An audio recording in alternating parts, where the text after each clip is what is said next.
pagkaluoy sa atong Ginoo diri sa ebanghelyo karong adlaw, gihukman siya sa mga tao binase sa kun asa siyang lugar gikan.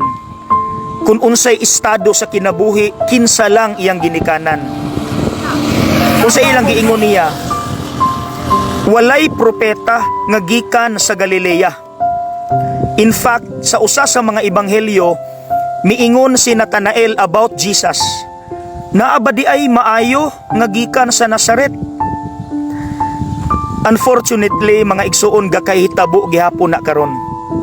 Daghan ming madungog nga mga feedbacks nga dili sila ganahan mobisita sa Mindanao kay gubot hadlok og ang mga tao mga terorista.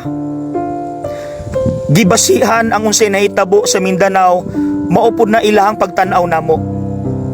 Mga igsuon, wala lang mo kabalo unsa ka peaceful kining among isla.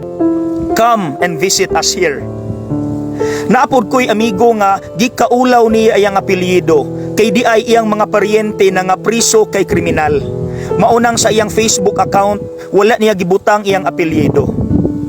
Mga igsuon, hinumdumi ni, you must never be defined by your family name. You must never be defined by your address.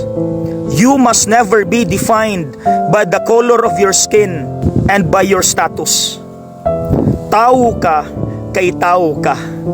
Naa kay dignidad kay hinimo ka sa Dios, anak ka sa Dios, ug kay hinimo ka sa Dios, naa kay kabuutan sa sulod nimo. Mga igsuon, ayaw ikaulaw ang imong pagkaikaw. Ayaw basihi ang palibot nga mo'y mo define kung kinsa ka.